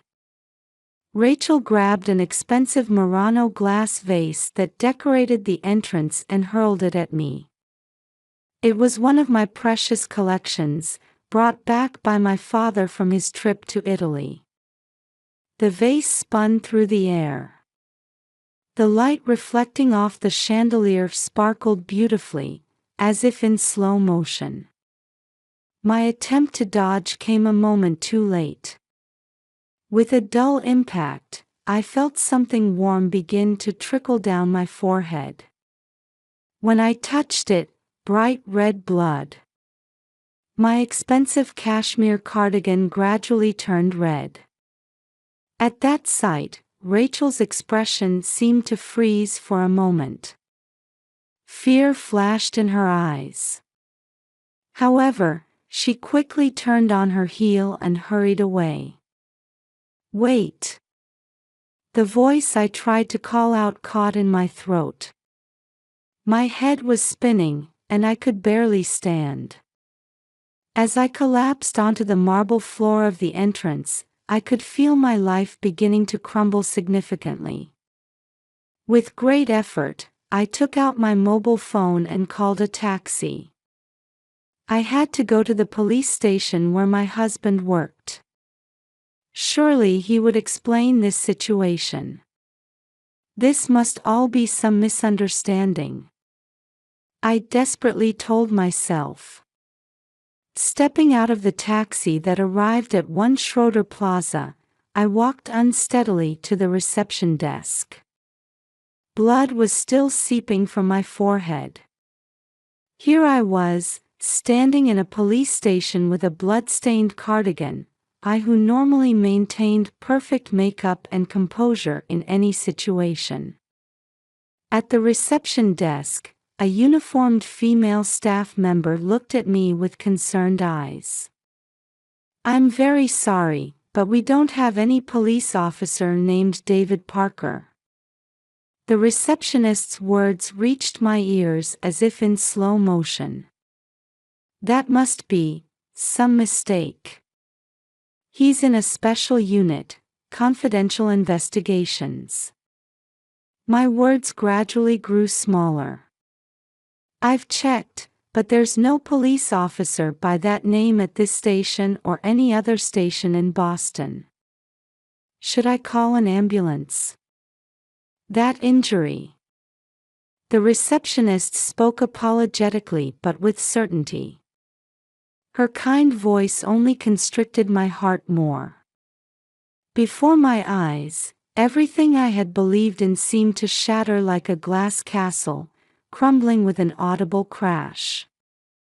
The Boston spring sunshine remained bright, and people on the street went about their normal lives. But my world alone seemed to be rapidly losing its color. In the taxi, I kept calling my husband's mobile phone repeatedly. But all I got was the message, "The phone is turned off." With each throb of the wound on my forehead, I felt like I was gradually losing my sense of reality. When I returned home, surprisingly, my husband was waiting at the entrance. "Mel, what happened to that injury?" My husband rushed over with a surprised look, but at that moment, I didn't miss how his expression froze for an instant. It was the expression of someone seeing a dreaded scenario become reality. However, he quickly returned to his usual gentle husband's face and moved to get the first aid kit. "Let me treat that. It looks deep." I pushed away his arm. "Your mistress came. Someone named Rachel." My husband's hand stopped. I could see the blood drain from his face. "Mistress? What are you talking about?" "I went to the police station too. But they said there's no police officer by your name." My husband slowly took a deep breath and began explaining in a tone like someone soothing a troubled child. "Ah, that's right. I just transferred to the Special Investigations Unit last week. The records probably haven't been updated yet." His explanation was logical and convincing, just like the old him. But I wasn't going to be fooled anymore. "Then why doesn't anyone at other stations know you?" "The special unit is highly confidential, and information isn't shared with regular police officers. I'll contact my superior tomorrow to confirm." My husband tried to place his hand on my shoulder while smiling calmly. However, that gesture now seemed full of deceit. "Then who is this Rachel?" "Probably someone connected to a criminal we recently arrested. She's trying to threaten you to obstruct my investigation. I'll take measures immediately." When I heard those words, something definitively crumbled within me. Each word I had heard from him over the years seemed to be reconstructed as clever lies. "That's enough." My voice was surprisingly calm, even to myself. That night, my husband promised to go to the station early tomorrow and check with my superior, before heading to the bedroom as if nothing had changed. However, the next morning, my husband was gone, and the safe was empty. Bank books, credit cards, and even my jewelry, all gone. As I stood dazed in the room where my husband's belongings had been neatly cleared away, it was as if he had never been there at all. In my panic, I had called my father. "I'll be right there. Stay calm." My father's voice gave me comfort for the first time in a while. An hour later, my father and mother arrived. Mother silently embraced me, while father immediately sprang into action. "First, let's hire a private investigator. And contact a lawyer." Father's cool judgment finally gave me the courage to face reality. Consulting with the lawyer, we first proceeded to freeze the bank accounts, but my husband had already moved funds from the main accounts. However, this was just the beginning. The first report from the private investigator was even more shocking. David Parker is an alias. His real name is James Miller. He has at least 3 other aliases and has received similar victim reports from multiple women. And most surprisingly, Rachel was one of the victims. She too had been deceived and had her assets stolen, just like me. As I listened numbly to the detective's report, I had to gradually accept that my entire 3-year marriage had been a fabrication. In the conference room of the private detective agency, I gasped as I faced the investigation report. The estimated total damage is over $5 million.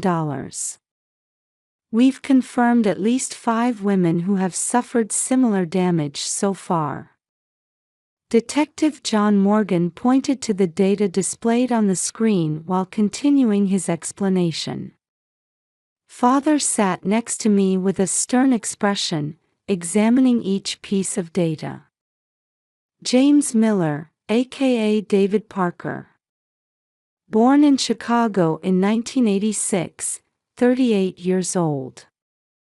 While he has no criminal record under his real name, he has repeated similar marriage fraud under at least 3 aliases. There, my husband's unknown true face was being revealed one after another. His methods were extremely sophisticated. Morgan displayed a new slide. First, he selects wealthy single women as targets. He approaches them as a security guard or police officer at places where the upper class gathers, such as art museums, luxury restaurants, and charity events. I remembered our meeting at the museum 3 years ago. His clean-cut smile and polite demeanor then, everything had been perfectly calculated. Next, he poses as a police officer specializing in confidential investigations. This included thorough preparation, such as living in areas intentionally distant from real police stations, preparing police badges that look authentic, and mastering police terminology. The large screen in the conference room displayed photos of the forged police badge. Perfect forgery technique. Looking at it, I keenly felt my own foolishness. Furthermore, he skillfully manipulates victims' psychology. He pretends to have sudden, emergency call-outs to go on dates with other victims, explains unusual behavior using confidential investigations as an excuse, perfectly keeps track of police-related news reports, and weaves the names of real police officers into conversations. At that moment, there was a knock on the conference room door, and a woman entered. Rachel. I stood up involuntarily. Unlike our previous encounter, she now wore an expression of deep apology. Melissa. I'm truly sorry. Tears welled up in her eyes. Though still clad in luxury brands with a dignified appearance, this time I sensed not hostility but the pain of a fellow victim. Ms. Rachel Wilson is actually a key witness in this case. Morgan continued his explanation. She suffered losses of about $1 million in her married life with James, or rather, David, and subsequently began investigating his true identity. However, by the time she was getting close to the truth, James had already approached his next target, Mrs. Thompson. Rachel quietly sat down and began telling her experience. I too was completely fooled by him acting as the perfect gentleman police officer. After marriage, he gradually moved my assets, and finally, saying, I need funds for an important investigation, even my grandmother's inherited jewelry. Her voice caught. This time, Mother gently placed her hand on Rachel's shoulder. When I realized the truth, I desperately chased after him. Then I learned about your existence. But my way of warning you was wrong. I'm truly, truly sorry for hurting you. I silently held Rachel's hand. A former enemy had become a companion sharing the same pain. At that moment, Morgan's mobile phone rang. An urgent report. He checked the phone's content and tightened his expression. New movement from James Miller has been confirmed. In Seattle, it seems he's now approaching wealthy women posing as an investment advisor. Father immediately stood up. Report to the police. This time, we must catch him. However, it wasn't a simple operation. It would take a meticulous plan to corner James, who used multiple aliases and possessed perfect disguise techniques. Please let us help too, Rachel said with determination. We victims know his methods. Our testimony and cooperation will surely be useful. Working with the police, we set up a careful trap. The operation centered on a fake inheritance story. We published an article in a local Seattle newspaper about a large inheritance of a fictional businesswoman. This would surely catch James's interest. 2 weeks after the operation began, we were waiting in the lounge of the Four Seasons Hotel in Seattle. Together with Rachel and other victims, everyone was wrapped in tension. Then the moment came. He appeared in the lobby, wearing the same navy suit as always, wearing that clean-cut smile. But now, I knew better than anyone that that smile was artificial. Using the new alias of Michael Stewart, this time playing the role of a successful investment advisor. The police surrounded him as he headed toward the lounge where he was supposed to meet his target woman. I saw his expression freeze. And when his gaze noticed us hiding there, I witnessed for the first time his perfect mask crumbling away. How dare you deceive me? I confronted him quietly but firmly. I was no longer the woman who could be fooled. During police interrogation, even more shocking facts came to light. James's criminal history spanned over 15 years, with potential total damages exceeding $10 million. And it was discovered that there were multiple victims beyond the 5 we knew about. According to his confession, to perfectly play the role of a police officer. He had worked part-time at security companies while studying police internal affairs, thoroughly learning police terminology and organizational structure. Even the investigators were amazed at the thoroughness of his preparation. However, the most shocking thing was that he showed absolutely no remorse. "We were just targeted prey," Rachel whispered. "Yes. But that's over now." I squeezed her hand tightly back. Around us were the warm gazes of companions who shared the same experience. This incident took precious things from me. Trust in married life, property, and for a time, even my self-esteem. But at the same time, it also gave me new things. Strength I never knew I had, unexpected solidarity. And above all, an unwavering determination to reclaim my life with my own hands. At the Boston Federal District Court, I stood in the witness stand.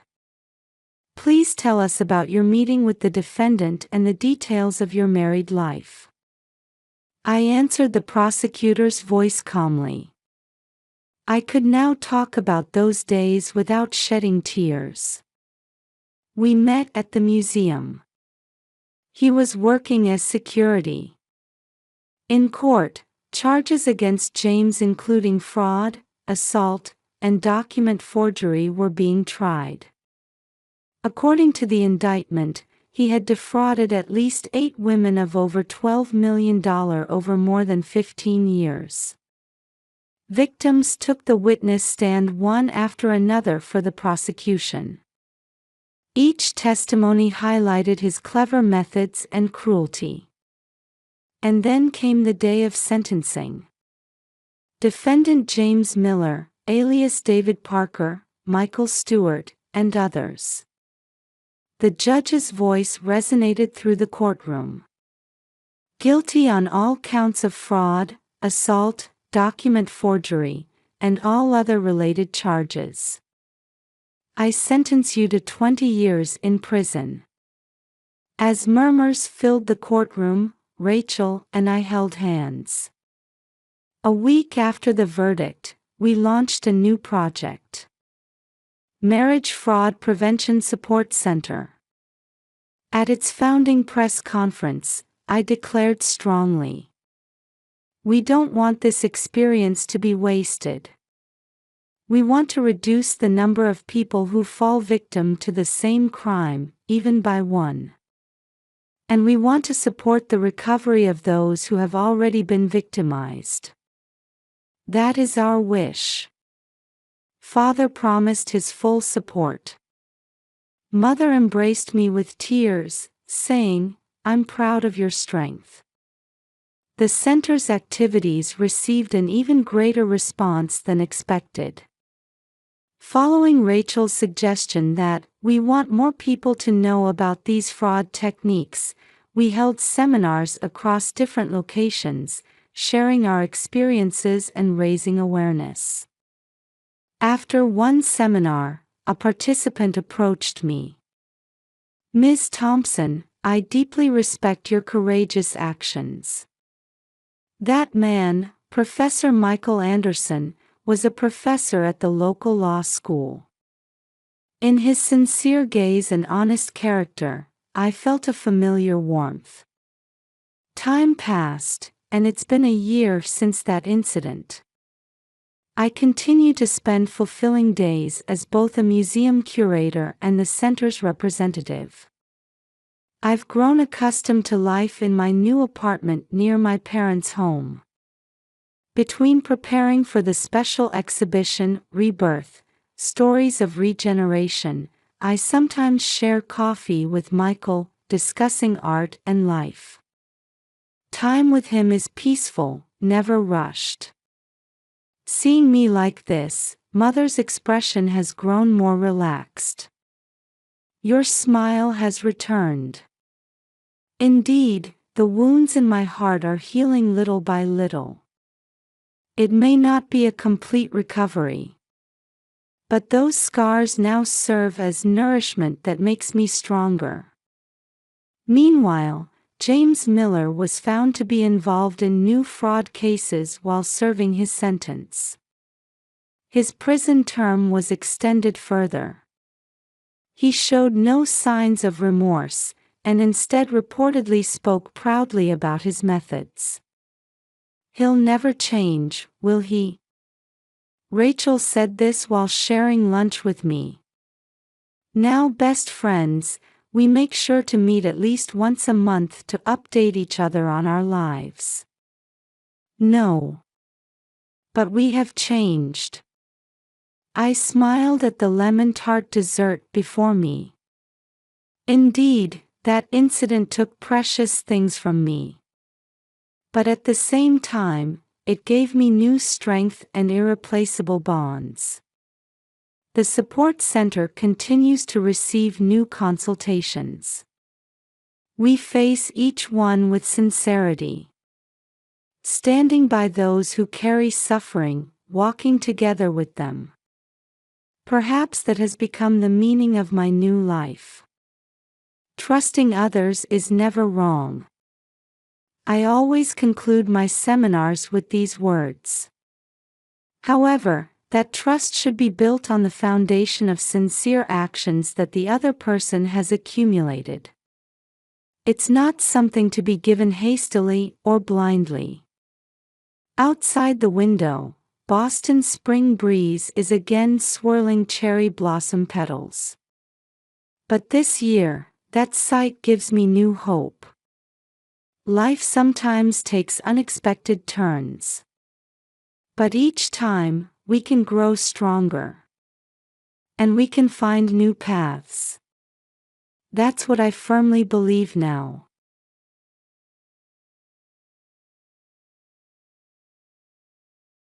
It was a quiet Sunday morning, with sunlight streaming through the windows. Kim Bennett was preparing breakfast in the kitchen. The toaster filled the air with an appetizing aroma, and the coffee maker bubbled away with a comforting sound. A simple but lovingly prepared breakfast of croissants, scrambled eggs, and seasonal fruit was being arranged on the small dining table. "Mom, look!" 12-year-old Emma came running down the stairs, holding a ballet recital flyer. The light pink paper displayed the golden letters announcing next month's performance of Sleeping Beauty.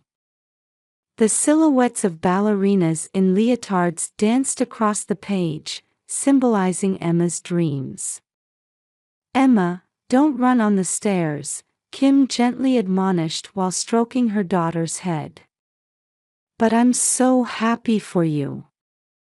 Your father would be proud too." Emma's expression turned momentarily sad, but she quickly regained her bright smile. Since losing her husband in a car accident 2 years ago, Kim had been living with and supporting her daughter. Their weekend breakfast time had become an irreplaceable ritual for both of them. As a tax accountant, Kim earned $90,000 a year and lived modestly in a small house in the suburbs of New York. Though there was no mortgage thanks to a substantial insurance payout, they couldn't afford luxuries given Emma's ballet lessons and education expenses. Still, their bond was strong, and they lived happily together. Meanwhile, a very different morning was unfolding at a mansion in Westchester County's upscale neighborhood. "I don't like these curtains' color. Replace them immediately." Diana Williams was giving stern instructions to her maid. As president of Williams Estate, every aspect of her life was conscious of upper society's eyes. Weekend parties hosting political and financial heavyweights were routine, and each time, the mansion was adorned with new antique furniture and artwork. She reigned as the queen of social circles. Since losing her husband early on, controlling her daughters' lives according to her wishes had become her reason for living. "Mother, could you please do the final check on the wedding flowers?" Amber sat on the sofa with her smartphone in hand. Though she worked as a nurse at New York General Hospital, it was merely for show. Her annual salary of $42,000 couldn't maintain the luxurious lifestyle her mother provided. In reality, she depended on her mother for most of her living expenses and lived according to her wishes. "Of course, dear. It's your special day." Diana smiled with satisfaction. Amber's fiancé, John Carter, held the title of vice president at Carter Investment. He was a successful businessman who had built his fortune through dedication to work and lived in a luxury apartment. This marriage was expected to further elevate the Williams family's social standing. At the Grand Plaza Hotel, preparations for tomorrow's wedding were reaching their final stages. The ceremony, with a budget of $3 million, would host 1,000 guests. Government and business dignitaries, and a $100,000 wedding dress. Everything had to be perfect.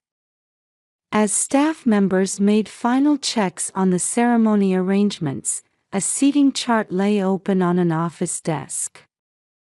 In the far corner of the last row, Kim and Emma's names were written in small print, symbolizing their position in this lavish wedding. The Grand Plaza Hotel's main hall sparkled like a white jewelry box. A massive crystal chandelier hung from the 33-foot ceiling, catching the morning light and creating rainbow reflections. An arch of pure white roses adorned the altar, while rare orchids from New York's prestigious families lined both sides of the aisle. The air was filled with the fresh fragrance of gardenia and jasmine. Everything is proceeding as planned. Wedding planner Jessica Morris nodded with satisfaction as she completed her final check. Over 100 staff members were already in position to serve the 1,000 guests. Politicians, entrepreneurs, and social elite, the guest list read like a who's who of New York high society. In the kitchen, chefs were busy preparing specially ordered Wagyu roast and Maine lobster dishes. From the wine cellar, bottles of Romani Conti, priced at $100,000 each, were being carefully transported. Everything was colored with extraordinary luxury. 1 hour before the ceremony, Kim and Emma were guided through the back entrance. "Mom, it's so beautiful." Emma gazed up at the rose arch, her eyes sparkling. Her light blue dress, which Kim had bought by working overtime, wasn't expensive but perfectly matched the color of her eyes. Around her neck hung a small pearl pendant, left by her late father.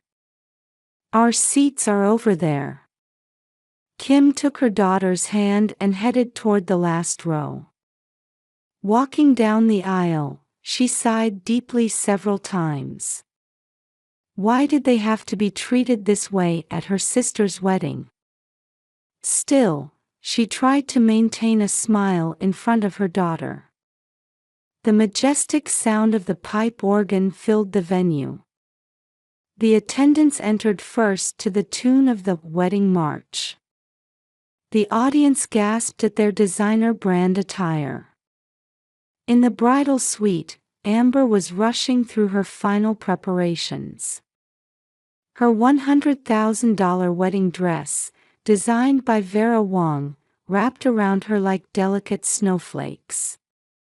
Thousands of hand-sewn crystals sparkled in the light. Perfect. Diana gazed at her daughter with satisfaction. Rather than maternal love, her expression showed joy that her plans were succeeding. She herself exuded queenly dignity in her custom dress adorned with a $1 million Cartier tiara. The ceremony proceeded solemnly. Guests held their breath at the bride's pure white dress, shed tears at the exchange of vows, and applauded the ring exchange with blessings. John showed a proud expression to his company executives, fully understanding how much influence this marriage would have on his career. As the reception began and champagne was being poured, Emma whispered to her mother, "Mom, I need to use the bathroom. Will you be okay by yourself?" "Yes." Emma stepped into the hallway, where guests were chatting in small groups. With the posture trained through ballet, she walked quietly toward the bathroom. The scent of expensive perfume and conversations typical of the upper class floated around her. Then it happened. This child. A sudden scream echoed through the hallway. As Emma turned around, a violent slap struck her cheek. Diana's ring left a small cut on her face. "Why did you spill wine on the wedding dress?" Diana's shout stopped all conversation. A large red wine stain spread across Amber's pure white dress. The expensive silk and lace were stained red as if bleeding. I didn't do anything." Emma's anguished cry echoed through the silent hallway. Her cheek was swollen red, and tears filled her eyes. Her hand trembled as she clutched her father's pendant. "Call the police," John shouted. "This dress costs $100,000. We'll demand compensation." His voice carried an almost expectant tone. "Wait." Kim rushed over and embraced Emma. "My daughter would never do such a thing." Amid the chaos of screams and shouts, a hotel staff member stepped forward. His name tag read Michael Collins, head of security. "We can check the security cameras." At those words, the color drained from Diana, John, and Amber's faces. That won't be necessary," Diana's voice trembled. Her lips twitched beneath her perfect makeup. "No, it is necessary," Kim declared firmly. "Let's check the footage to prove my daughter's innocence." As surrounding guests murmured, the group headed to the security room. Emma trembled in her mother's arms, repeatedly saying, "I didn't do it." The Grand Plaza Hotel's security room was normally off-limits to non-staff. The dimly lit room had monitors covering an entire wall, displaying every area of the hotel. "Sarah, call the manager immediately." Chief Michael Collins gave instructions over the intercom. With over 20 years of experience in hotel security, he instinctively knew this situation exceeded routine operations. Minutes later, the manager entered briskly. Though in his mid-60s, this British gentleman's sharp gaze reflected crisis management skills honed through years of experience. "Please explain the situation." The manager's voice resonated in the silent room. Kim held Emma close, while Diana, Amber, and John stood against the far wall. "Yes. I'll check the footage of the hallway incident." Michael quickly operated the keyboard. The large monitor displayed the hallway scene. Emma walking quietly to the bathroom. Then, 2 minutes later, This is. The manager frowned. The footage showed Amber and John standing at the end of the hallway, seemingly avoiding attention. John took out a small bottle and poured something on Amber's dress. Immediately after, as if planned, Diana appeared and slapped Emma as she passed by. "We have the evidence," Michael stated quietly. The room fell into frozen silence. "This is a misunderstanding." John raised his voice.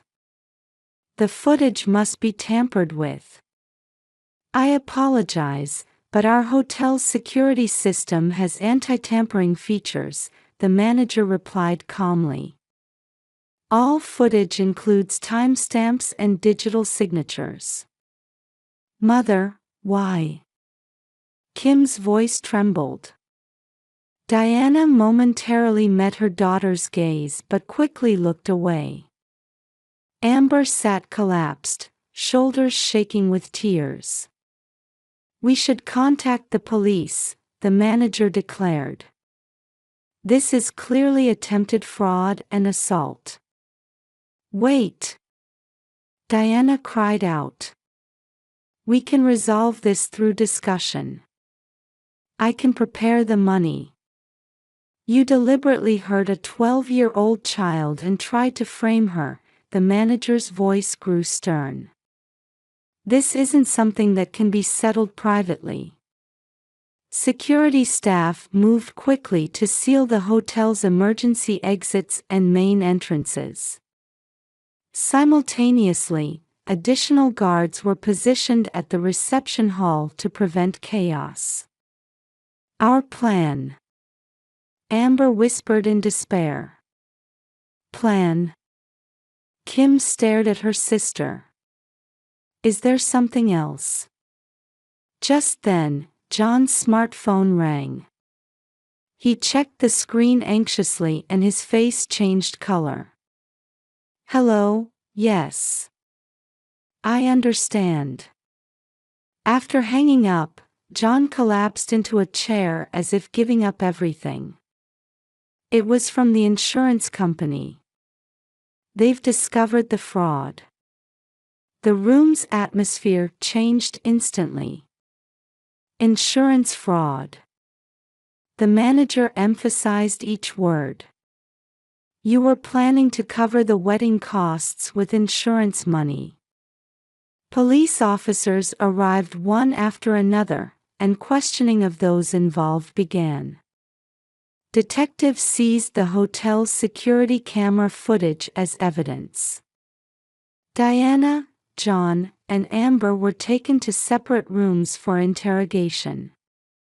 "Emma, are you okay?" Kim gently stroked her daughter's cheek. "Though it would leave a scar, fortunately the injury wasn't deep." "Yes." Emma nodded slightly.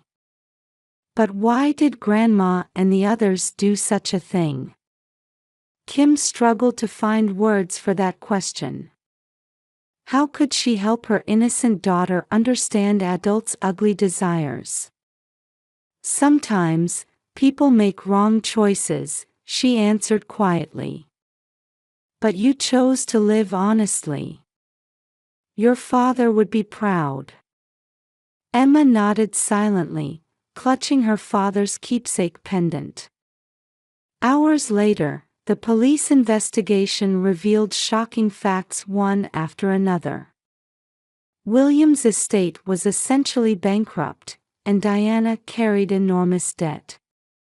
Carter Investment was also in crisis due to John's fraudulent accounting.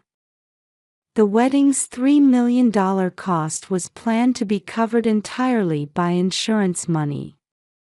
The dress damage was part of the insurance fraud, and they thought no one would suspect them if they framed Emma. What a foolish plan. The detective shook his head. As Kim and Emma left the hotel at dusk, the setting sun gently embraced them. The extravagant wedding was cancelled, and the guests had already departed. "Mom," Emma said, looking up at the sky. "What will happen to us now?" "We'll be fine," Kim answered strongly. "We have something more important than money." They began walking hand in hand. The spring breeze caressed their cheeks gently, as if announcing a new beginning. The Special Investigation Unit at the New York State Police Headquarters kept its lights on deep into the night. From mountains of documents on their desks, investigators uncovered shocking facts one after another. "Carol, take a look at this file." Chief Investigator Mark Davis spread a thick file on his desk. With 20 years of experience, this veteran detective had never seen a fraud case of this magnitude.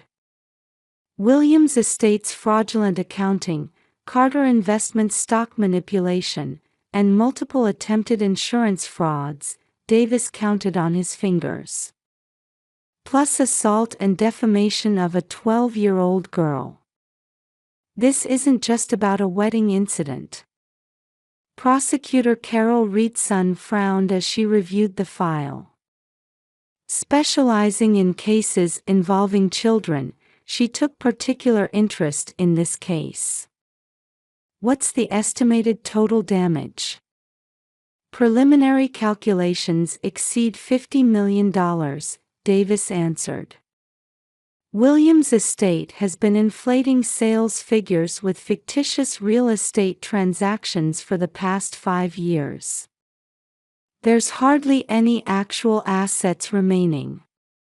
A complex fund flow chart was displayed on the investigation room's large screen. Dozens of related companies and personal accounts were intricately connected, centered around Diana Williams. "The issue is motive," Prosecutor Reedson continued.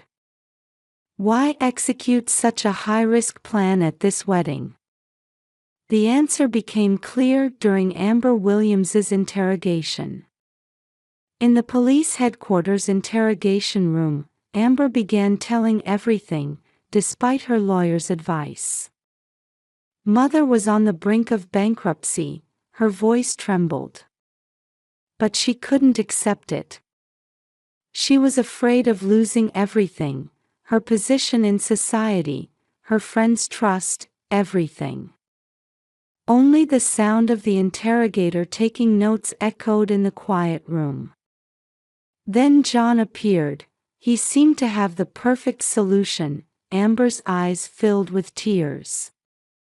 "Cover the wedding costs with insurance. Use those funds to rebuild the company." Mother's company's debt, his company's fraud, everything was supposed to be resolved. In another room, John Carter had lost his composure. "I'm the victim," he shouted, pounding the desk. "Diana deceived me. I knew nothing about investment fraud." However, email records found on his computer and smartphone showed different facts. Suspect Carter has been systematically executing fraud for 2 years, Detective Davis flipped through documents. He artificially manipulated the investment company's stock prices and swindled about $20 million from individual investors. Diana's interrogation took the longest. She maintained her arrogant attitude until the end but couldn't resist the evidence. "Yes, the company was struggling," Diana shrugged. "But using that child wasn't planned. That was spontaneous. The security camera footage tells everything," the interrogator stated quietly. The plan to frame Emma was prepared at least a month in advance. Conversation history found on smartphones. There, the plan to trap Emma was meticulously recorded. 3 weeks later, at the New York State Supreme Court. The courtroom was packed with spectators. Media access was restricted, but many reporters gathered in the hallway. Kim held her daughter's hand tightly as she watched her former family members. Prosecutor Reed's son stood up. She began explaining the case details in a measured tone. This case is not merely attempted insurance fraud, she continued, scanning the jury. It's an inhumane crime attempting to sacrifice an innocent child to protect social status and vanity. The evidence submitted to court was extensive. Hotel security camera footage, detailed fund flow records, messages and emails between involved parties, financial analysis reports by accountants, victim diagnosis reports by psychological counselors. Our client has contributed to the local community for many years, the defense lawyer pleaded. Her actions were a temporary lapse in judgment due to financial distress. However, the prosecution's rebuttal was sharp. The defendants tried to use an innocent child to cover up their crimes. Prosecutor Reed's son's voice strengthened. This wasn't an accidental incident, but a planned crime. After 3 days of deliberation, the time for verdict arrived. Diana Williams, 7 years imprisonment, $5 million fine. John Carter, 10 years imprisonment, $10 million fine. Amber Williams, considering cooperation with investigation, 3 years imprisonment with 5 years probation. The defendants are further ordered to pay compensation to the victim for medical expenses and emotional distress, the judge announced. The compensation amount will be determined in a subsequent civil trial. After the sentencing, Prosecutor Reed's son visited Kim and Emma. "You did well," she placed her hand on Emma's shoulder. "Your courage revealed the truth." Emma nodded slightly. Holding her father's keepsake pendant, she gazed out the window. The spring sunlight sparkled as if announcing new hope. "So it's over," Kim sighed deeply. "No," Prosecutor Reed's son smiled gently. "Your new life is just beginning." The evening light gently fell on the mother and daughter as they left the courthouse. The visiting room at New York State Women's Correctional Facility was always wrapped in silence. Light streaming through iron bars created geometric shadows in the room. Visiting time is 15 minutes. Prompted by the guard's voice, Amber entered nervously. Her nurse's white uniform created a strange contrast with the prison's gray walls. Mother and daughter faced each other across the visiting room table. Diana Williams, once the dignified queen of a real estate dynasty, had lost her former glory, sitting there in prison garb like any other elderly inmate. "I'm glad you came," Diana's voice had lost its former arrogance. 2 years into her sentence, she spent her days working in the prison library, reflecting on her life. The luxurious mansion, her position in society, everything was now in the past. "How's work going?" "Good. I'm working in the pediatric ward at the General Hospital," Amber nodded slightly. "They're opening a new ward soon. They're going to let me have my own patients to care for." There was a pride in her voice that had never been there before. On probation, she had begun walking her true path as a nurse. Abandoning her mother's dream of marriage to a wealthy husband, she was carving out her own life with her own hands. "Have you seen your sister and Emma?" At that question, Amber lowered her eyes. Not yet. I'm waiting for the right timing. I did write a letter congratulating Emma on her promotion. Meanwhile, in a quiet residential area in the New York suburbs, spring breezes were pleasantly wafting through Kim and Emma's new home. Congratulations, Emma. In the living room, a small party was being held to celebrate Emma's starring role in the ballet recital. Her classmates chatted while enjoying homemade cupcakes. Now 14, Emma had grown quite tall. The scar from that incident had become almost invisible thanks to treatment from an excellent plastic surgeon. Even more importantly, Kim was happiest to see that the shadow of anxiety had disappeared from her daughter's expression. Mom, look, Emma showed her smartphone. I applied for Juilliard School's summer program. That's wonderful. Kim hugged her daughter. Your father would be so proud. Emma touched her father's keepsake pendant and smiled. After the verdict, they were able to purchase a new house with the insurance company's compensation and secure funds for Emma's education. Though modest, it was enough for the two of them. Kim had built a strong reputation as a tax accountant and had also begun volunteer work with a children's rights protection organization. Her experience was becoming a support for families in similar situations.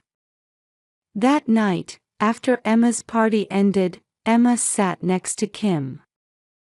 I wonder how Grandma and Aunt Amber are doing. Kim decided to answer her daughter's question honestly.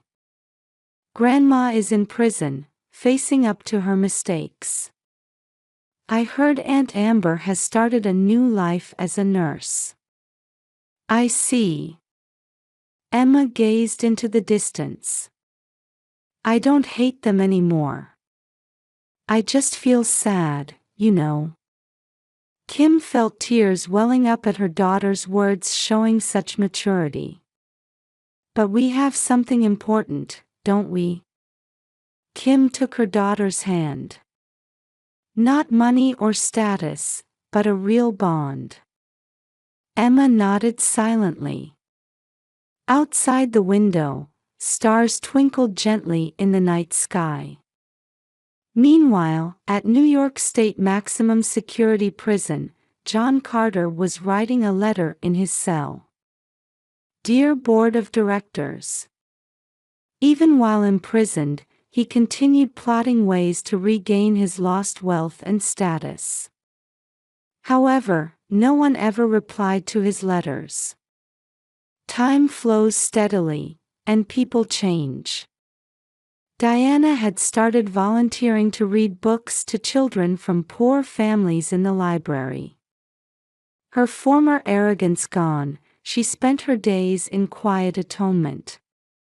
In the pediatric ward hallway, Amber gently reached out to a child who had lost both parents. Her eyes no longer showed any trace of her former pretense. And Kim and Emma. The two had made it their habit to enjoy picnics in the nearby park every weekend. Though simple, their time together was filled with smiles. Hey, Mom, Emma looked up at the sky. Maybe happiness is closer than we think. Kim nodded at her daughter's words. Expensive dresses, lavish weddings, social status, none of those had been real happiness. What matters is right here. Hearts that care for each other, the courage to live honestly, and above all, an unbreakable bond between mother and daughter. The spring breeze carried the breath of new life. It was like the whisper of angels bringing hope for tomorrow.